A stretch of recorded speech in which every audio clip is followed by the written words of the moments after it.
Bonsoir à tous. En ce jour en deuil, en ce jour où la nation et la France est endeuillée, en ce jour où la ville d'Arras est endeuillée après cette attaque effroyable dans le lycée Gambetta d'Arras. Je vous ai fait 2 précédentes vidéos qui sont déjà publiées sur la chaîne YouTube. Vous pouvez aller les regarder,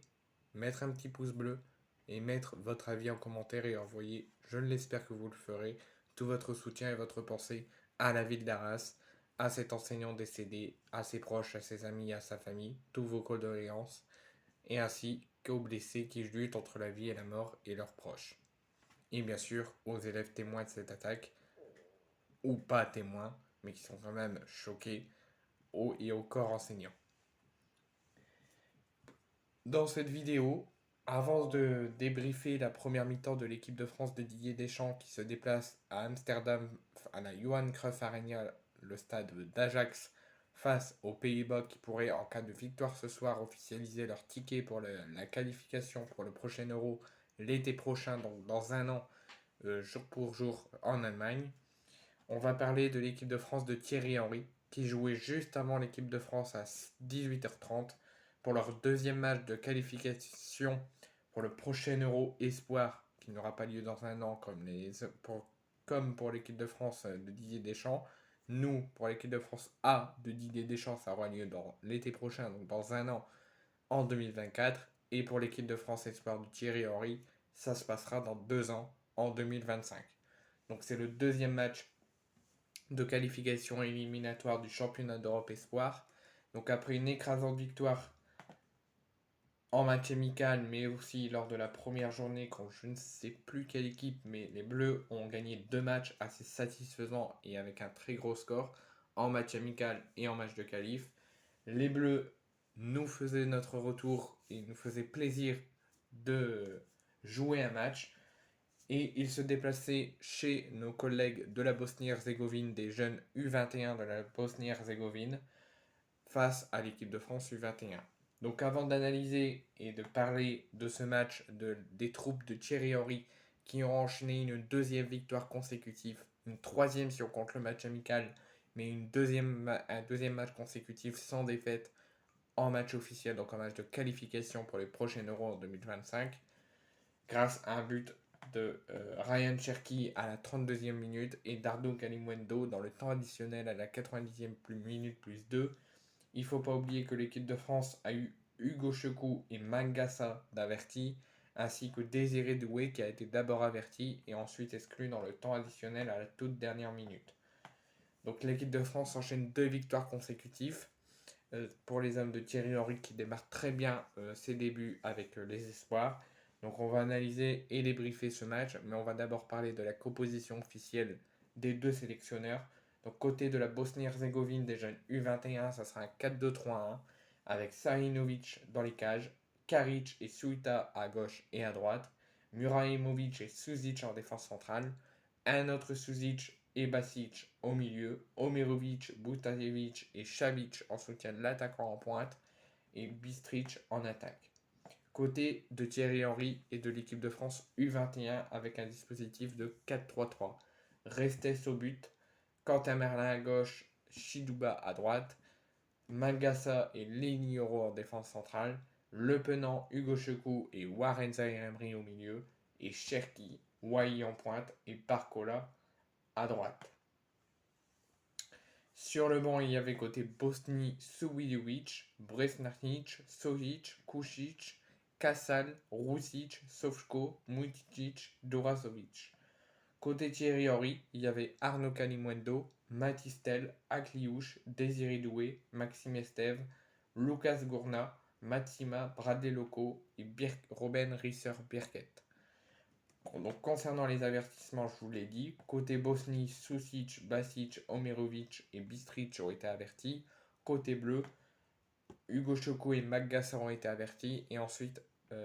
Désiré Doué a été averti et ensuite exclu dans le temps additionnel.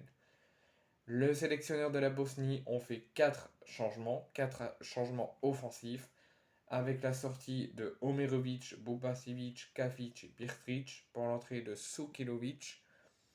Krujajic, Sotic, Kušić et Gassal. côté Thierry Henry, il a sorti les 3 attaquants en pointe, Cherki, Wai et Barcola, ainsi que Le Penant, pour l'entrée d'Arnaud Kalimuendo, de Matistel, de Magnès Alcliouche et de Désiré Doué, qui ensuite, quelques minutes après son entrée, a été exclu dans le temps additionnel.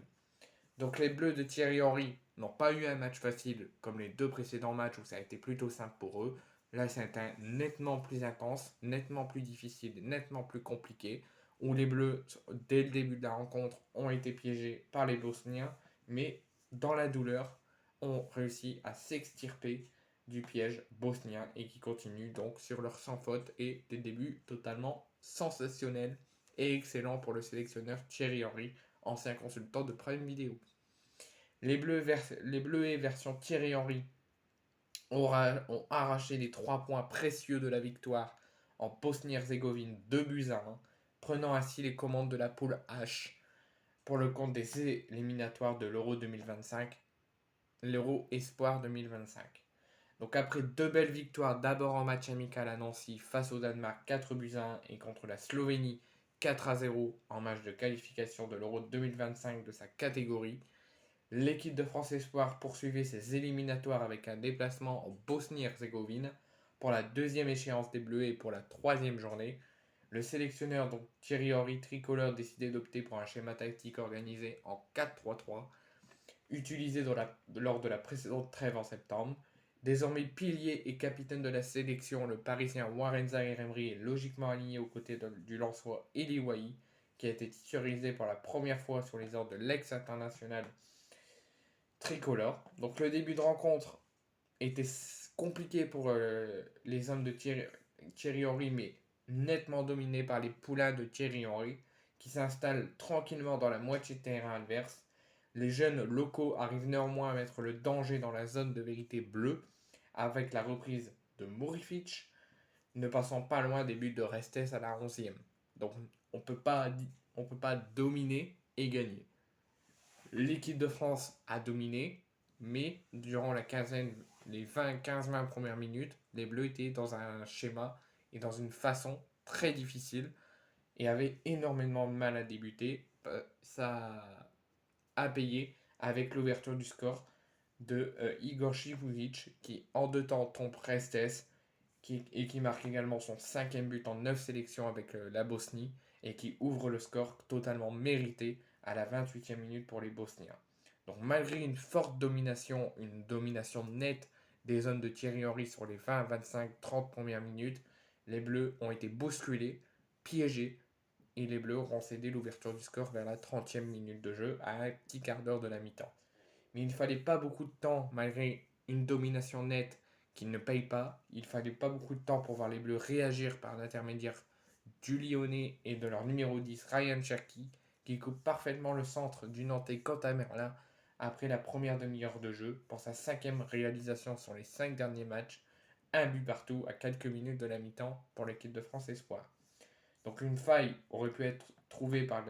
les Bleus juste dans le temps additionnel, mais ça n'a pas été trouvé parce que la défense bosnienne était fortement compacte. Donc au retour des vestiaires, donc à la mi-temps, un but partout, ouverture du score de la Bosnie à la 28e minute et égalisation de Ryan Cherki juste avant la mi-temps.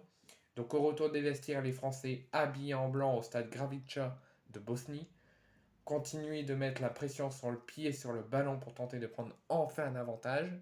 malgré qu'ils ont été fortement piégés.